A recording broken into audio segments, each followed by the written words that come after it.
What is up, guys? Today I am going to be giving you guys my predictions for what I think are the three biggest games of this Week 5 Saturday. In my opinion, going to be one of the best Saturdays of the year.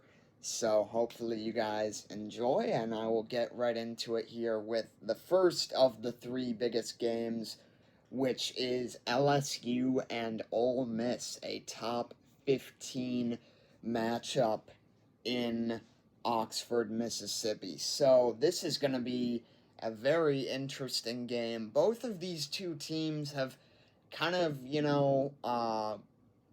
performed better, if you will, on one side of the ball, and it's opposite sides for both teams. The LSU defense has been very strong. They've held Clemson to 10. I don't know how hard that is, but, they did it anyways. They held Florida to 10. Again, DJ Lagway is clearly nowhere near where we thought he was going to be, but still, impressive nonetheless. Getting 5 interceptions, by the way. I mean, I don't think Miami got any when we played them. So, or I shouldn't say we, when they played them. So, the LSU defense has a ton of great playmakers, great defenders, all that stuff. So, clearly a very strong unit there. And for Ole Miss, it's been the offense. The offense has been very strong. They have a bunch of great playmakers. They have Caden Lee returning at the wide receiver position. Trinidad Chambliss, the QB, the transfer from a small D2 school in Michigan. Now, not just any school. They are the D2 champions. So he does have experience in bigger games, if you will, but not obviously to this scale with a couple 10,000 or several 10,000 people screaming throughout the stadium. So, not that he hasn't been in these situations already. He was in the Arkansas game, but this one, you got the number 4 team in the country coming in, and not only that, but a defense that is regarded by many as the best or one of the best in the conference and in the country. So, Ole Miss's offense and LSU's defense is going to be a very interesting matchup. On the other end of it, you have two units that are kind of struggling right now a little bit. LSU's offense hasn't been great. They scored 17 against Clemson. They scored 20 against Florida. So they haven't looked great. I mean, even against Louisiana Tech, I think it was, they scored 23 points. So the offense hasn't looked very good. The run game has been pretty abysmal so far, but don't tell Brian Kelly that, otherwise he's going to yell at you and tell you that you're being too overcritical and whatever. Man, Brian Kelly, he's very hard to like, unfortunately. I don't know many LSU fans personally, but I don't think many of them actually like Brian Kelly. I know Notre Dame fans don't, but that's obviously for more obvious reasons.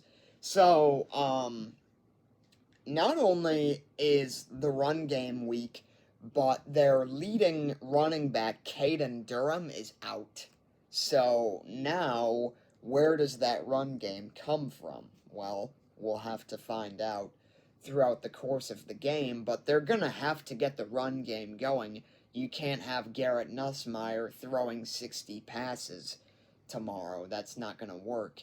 So, yeah, inevitably, time will tell as to how this LSU offense gets things going, but the Ole Miss defense hasn't looked great either. They let up 35 against Arkansas, so, it is what it is. We'll have to see how everything works out in the end. Now, as for my prediction, I've thought about this one for a little bit, and I think I'm going to give it to Ole Miss, man. I think, you know, LSU has a great defense. That you can't argue that. At least thus far, their defense has looked very good. But I'm not going to believe you if you try to sit here and tell me that Lane Kiffin's offense is going to be held under 20 points. Like, these people predicting that Ole Miss is going to lose and they score 14 points. Really? I don't think so. I think this is one of those games like Trinidad Chambliss. He can really make a name for himself here. I don't know if he's going to be the lone star of the game, if you will, but I'm sure there will be guys who he depends on throughout the course of the game, but I'm giving it to Ole Miss. The home team has been very successful in this series, so I'm giving it to Ole Miss in a close one. Probably, like, not high scoring, not low scoring, but probably high 20s, low 30s for both sides, and I think Ole Miss pulls out a close one. Moving on, we've got Alabama and Georgia next. So, Alabama, I think I said this in a couple videos ago. I feel like the whole country has just forgotten about Alabama since the Florida State game. They've kind of just, I mean, they haven't played anyone great, and they've just kind of they've kind of disappeared from the public view by playing UL Monroe and, well, Wisconsin, who not doing too hot right now, unfortunately. But they have looked good in those games. Granted, at home against much weaker competition, not 6:30 or 7:30. Dang it. Not 6 or 7:30 on a Saturday night in Athens, Georgia against the Dogs, against that Georgia defense. But, they let up, 35 points in regulation against Tennessee a couple weeks ago, and, Joey Aguilar, he was playing at App State last year, so, it is what it is, I guess. But, yeah, we'll have to see how Ty Simpson performs. Didn't look great in the Florida State game, but since then, I think he's played in the last 2 games, and he's thrown, like, 5 incomplete passes. It's absurd. I mean, that's a really strong showing for him. So, again, much weaker competition. It's not UL Monroe and Wisconsin. It's Georgia, and it's Kirby Smart, and it's all those guys for that dog defense. So we'll have to see how that game goes for those two teams. But the QB play will be very interesting. It'll be interesting to see the offenses work. And last year's game was an instant classic. It was all Alabama in the first half, and then Georgia comes back. Eventually, they take the lead, but then the next play from scrimmage, Milroe finds Williams however many 75 yards down the field for a touchdown, and Alabama gets the interception at the end of the game to win it. So, in terms of my prediction for this one, you can say Bama's, kind of trending up after that Florida State loss. You can say, they've dominated their opponents, and maybe Georgia hasn't as much against weaker competition. They've been in kind of closer games against weaker teams. But at the end of the day, it is Georgia. It is a home game. It is at night. And it is a 32 or 33 game winning streak for for the Dogs at home that you're going up against. Eventually, that narrative will kind of run out of use, but I don't think it's now. Give me the Dogs in a close one.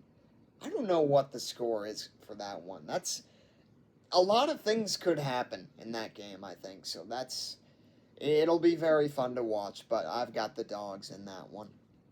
And then finally, the college game day attraction, the whiteout attraction, and one of the single most electric environments in college football every year. It is the Penn State, where is it? No, right there and right there. There we go. It's hard to point in the opposite direct. I don't know.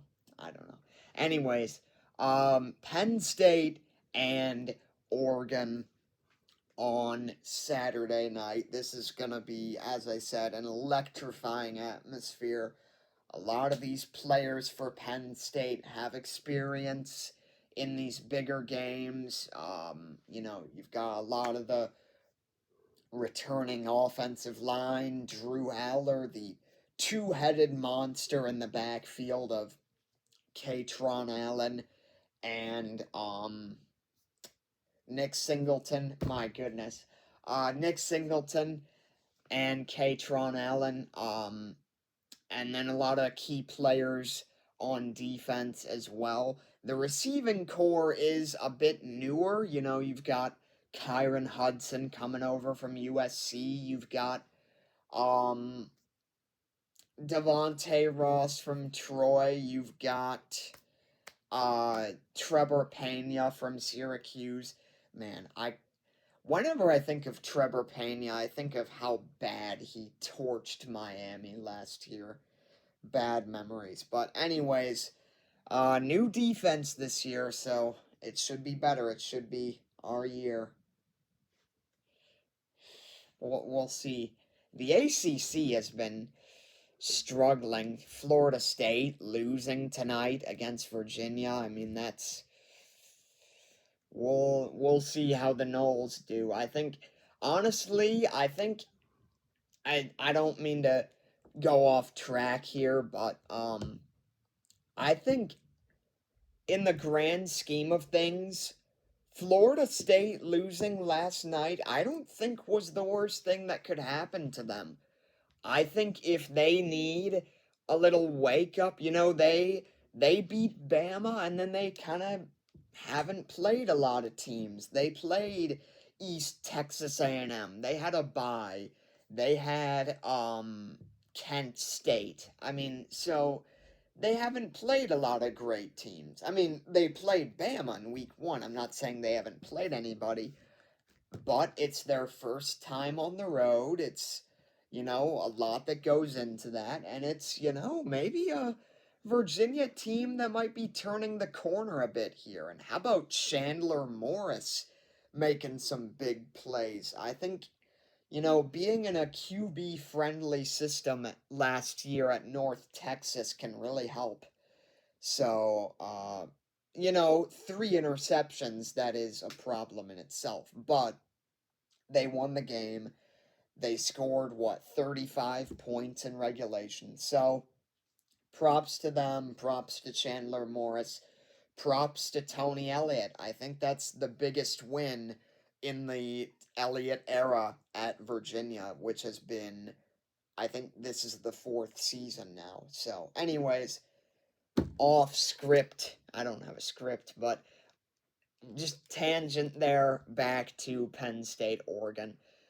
So Dante Moore is in his first year starting here at Oregon. He came in as a true freshman. He originally committed to originally committed to Oregon and then flipped to UCLA for whatever reasons he may have.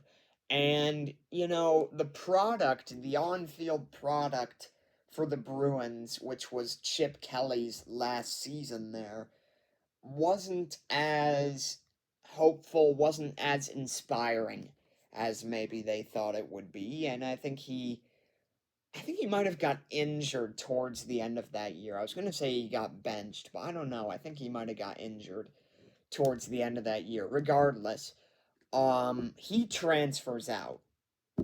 He goes to Oregon and he sits under Dylan Gabriel for a year. And I think for a 5-star now sophomore QB, I don't know if he redshirted last year or what, so he's either a redshirt sophomore or a junior. Regardless, I think that is invaluable.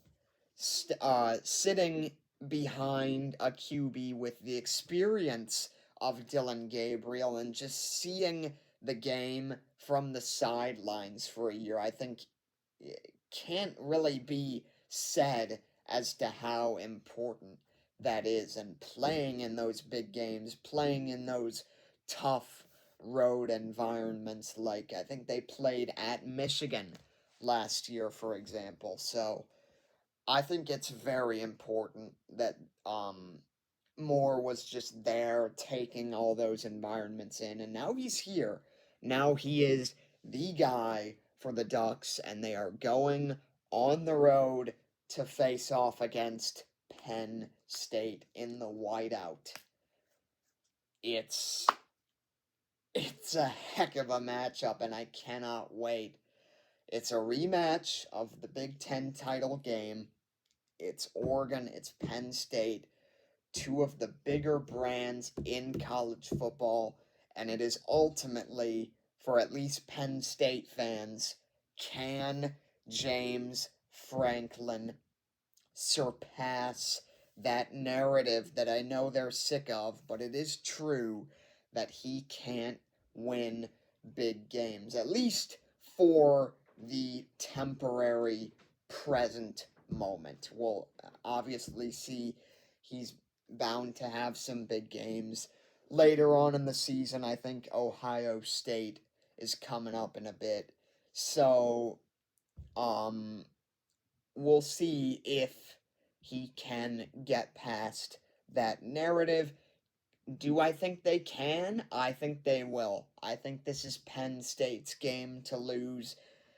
I'd just be very shocked. I mean, Oregon, they had that game against Oklahoma State and everyone was going crazy. Everyone was right there with them. And then they go 2 weeks ago, sorry, they go to Northwestern and they struggle a bit there. They have a slow start.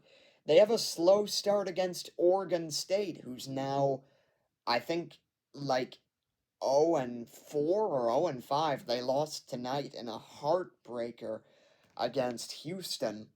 So it's hard for me to see a bit of an inexperienced, bit of a young core of a team for the Ducks go into an environment like the whiteout and pull out a victory. So I've got all three home teams winning tomorrow's games. Should be an amazing weekend of college football, and it's already had a great start. Two ranked teams have lost, which are Florida State and then TCU as well. So, great games all around, great games tomorrow. Should be a great Saturday of college football. So, I will see you guys in the next video, whenever that may be.